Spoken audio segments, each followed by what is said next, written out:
లేక యోగా చేస్తే మంచిదా? పోనీ ఏరోబిక్స్ చేయాలా? లేక కాసేపు సింపుల్గా వాకింగ్ చేస్తే సరిపోతుందా? ఇలా వ్యాయామం చేసే వాళ్లకు, చేద్దామనుకునే వాళ్లకు 1,15,00,000 సందేహాలు. ఈ గందరగోళం దెబ్బకు చాలా మంది అసలు వ్యాయామాన్ని మొదలు పెట్టరు. వ్యాయామాలకు సంబంధించిన వాస్తవాలను ఇప్పుడు తెలుసుకుందాం.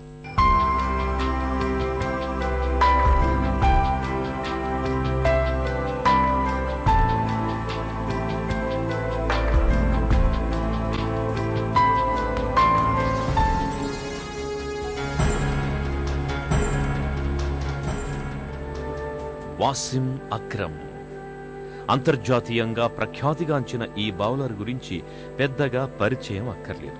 అయితే వాసిం అక్రమ్ 30 ఏళ్ల వయసులో తన కెరీర్ శిఖరాగ్రంలో ఉండగా డయాబెటీస్ బారిన పడిన విషయం చాలా తక్కువ మందికి తెలుసు. అయితే అక్రమ్ ఏనాడు కుంగిపోలేదు.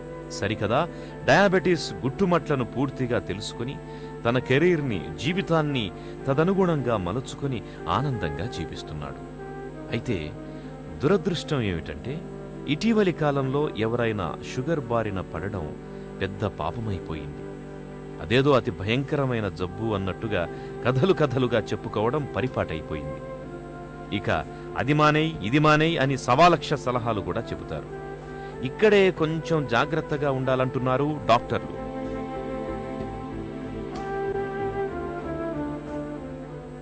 మీకు ఎవరన్నా వ్యక్తి ఎటువంటి అడ్వైస్ ఇచ్చినప్పుడు ఆ వ్యక్తి దానికి క్వాలిఫై అవుతాడా లేదా ఒకసారి ప్రశ్నించండి.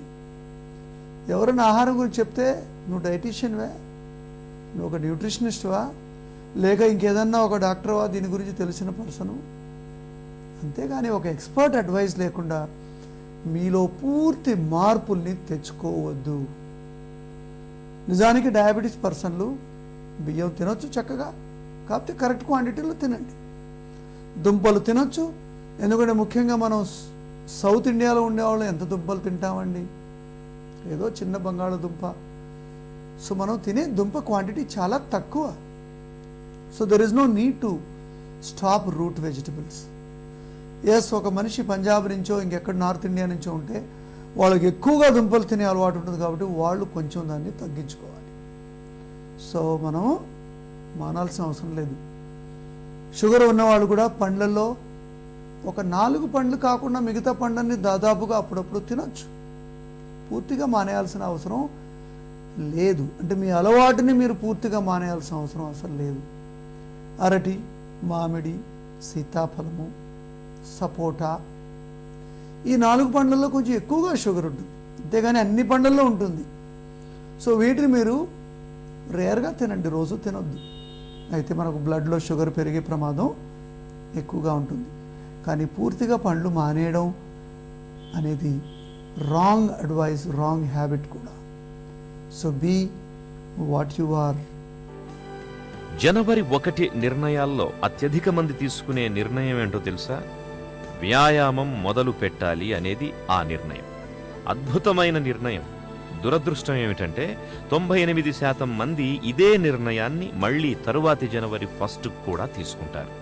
సంకల్పాన్ని కొనసాగించడంలో వచ్చే సమస్య ఇది. జాగింగ్ చెయ్యాలా, జిమ్కి వెళ్లాలా, ఏరోబిక్స్ చెయ్యాలా, లేక యోగాసనాలు వేయాలా, గేమ్స్ ఆడితే సరిపోతుందా? ఇవన్నీ కూడా వ్యాయామం మొదలు పెట్టక ముందు ఎదురుపడే భేతాళ ప్రశ్నలు. ఎవరికి ఏ వయసులో ఏ వ్యాయామం సరిపోతుందో తెలుసుకుని దానిని జీవితంలో అంతర్భాగం చేసుకోవడం ప్రధానం. ఈ ఎక్సర్సైజ్ అనేది మనకు కల్చర్గా రాలేదు. మనకు ఆల్రెడీ ఉన్నటువంటి యాక్టివిటీస్ పనులన్నీ పోయాయి. సో మనకు మిగిలింది ఏంది? సోమరితనం, ఇన్యాక్టివిటీ. దీనివల్ల మనకి ఈరోజు జబ్బులు పాలవుతున్నాయి. ఒక్కసారి మీ చక్రాన్ని వెనక్కి తిప్పి చూడండి. చిన్నప్పుడు ఎటువంటి పనులు చేసేవాడు? ఎక్కువగా భూమి మీద నడిచేవాడు. ఈరోజు భూమిని వదిలేసి మనం ట్రెడ్మిల్ మీద నడుస్తున్నాం.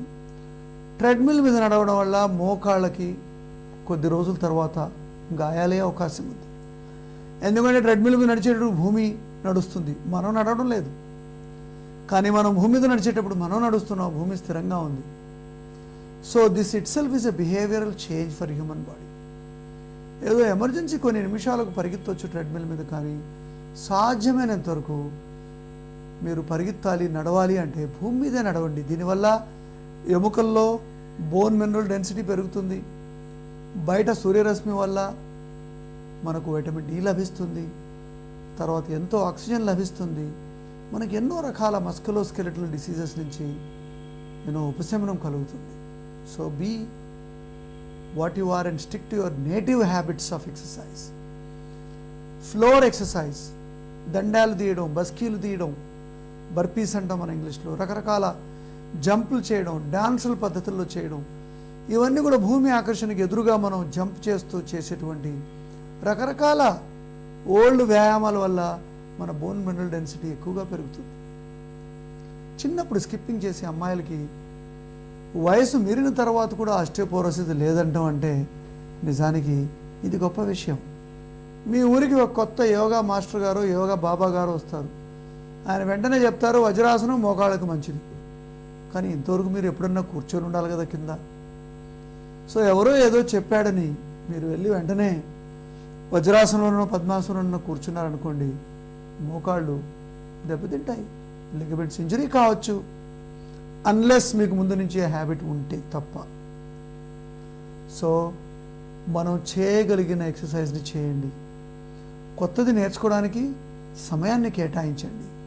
నిదానంగా కొత్త సిస్టంలోకి ఎంటర్ కాండి. Don't be in a hurry to do many things.